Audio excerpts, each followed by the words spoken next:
The co-main event of the evening for the WWE Women's Championship, Tiffany Stratton versus Charlotte Flair.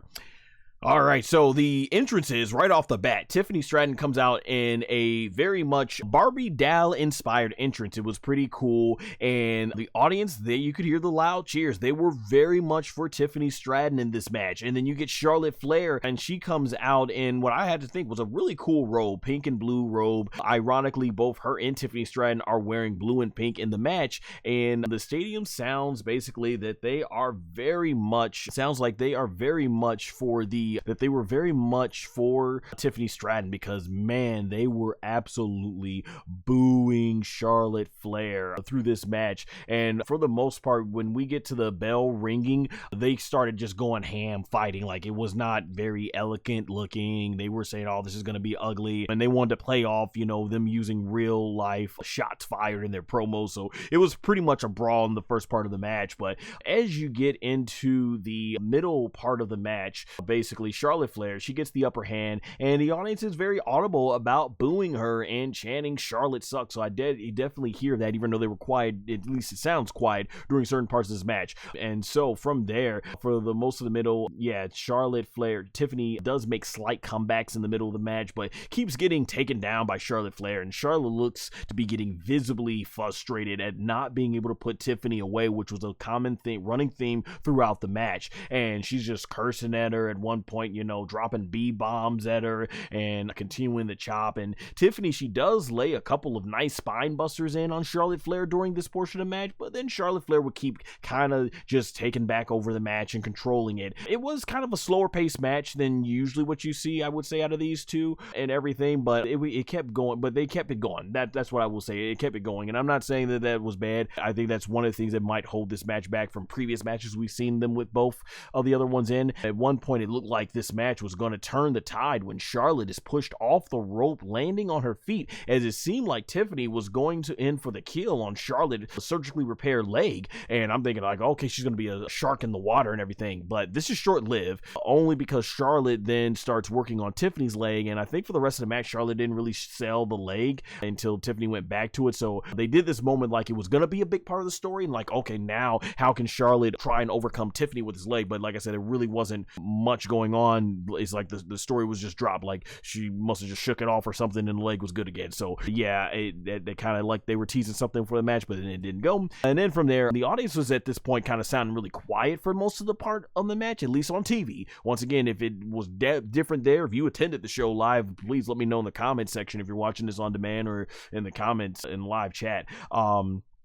And it became more audible though when Charlotte locks in the figure eight, because that's when people are going like, oh boy, is this going to be it? Are they going to make her tap out? Getting shades of WrestleMania 34 WrestleMania 34 when Asuka tapped out, and there goes the streak. So from there, Tiffany's able to battle out by attacking Charlotte's knee, as I was mentioning earlier. From there, we get our first big near fall when Tiffany lands the prettiest moonsault ever, only to get countered by landing. I guess she didn't technically land it, right? She got countered by Charlotte Flair's knees, and Charlotte goes for the inside cradle to Tiffany, 1, 2, and Tiffany kicks out. And at that point, everybody's like, oh, because like I said, this audience, they definitely wanted to see Tiffany Stratton win the match.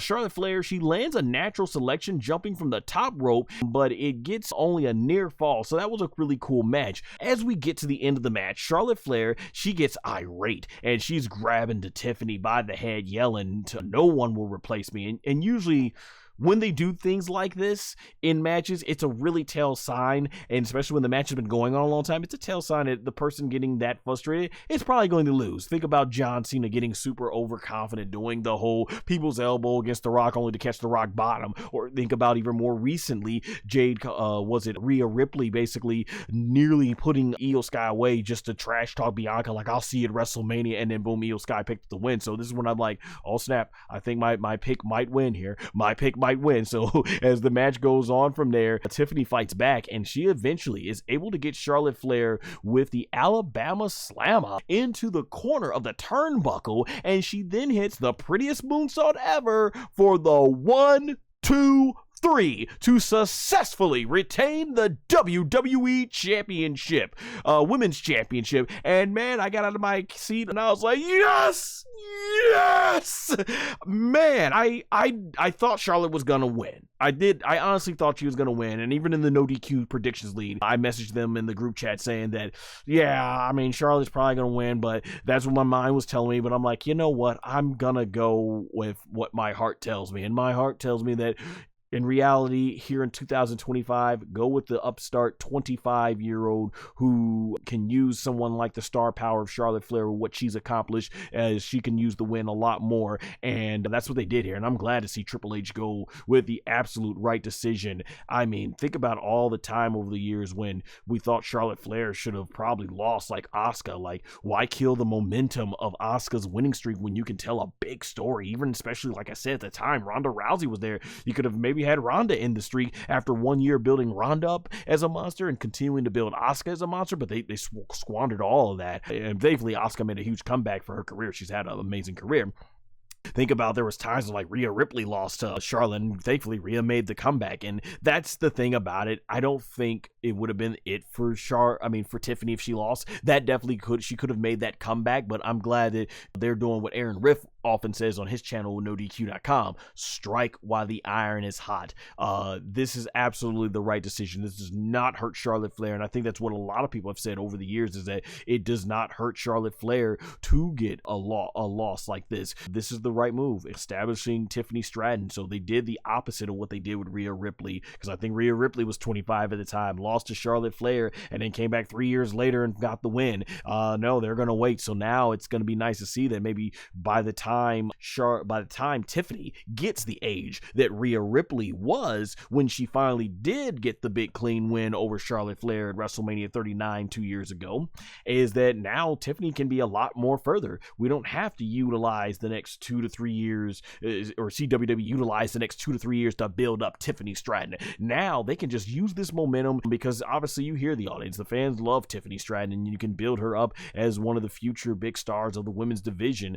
So I thought it was great. Well, yeah, I thought Tiffany going over great. The match overall, the match was solid. I think it was solid. I didn't like it as much as the Rhea match that Charlotte had 2 years ago, but overall it was a solid enough good match that I thought, hey, both women worked as best they could and everything, but it did the absolute right outcome, and this is what I'd like to see more of. And I'm glad that Triple H is delivering stuff like this. It sees that, okay, Charlotte Flair is established, and now we can use her establishment to help build up upcoming young talent like Tiffany Stratton. So absolutely the right move. Overall, though, I do think it was definitely one of the better matches on this show. So yeah, definitely not a bad match at all. Not a bad match at all. Good, really good from both of these two women.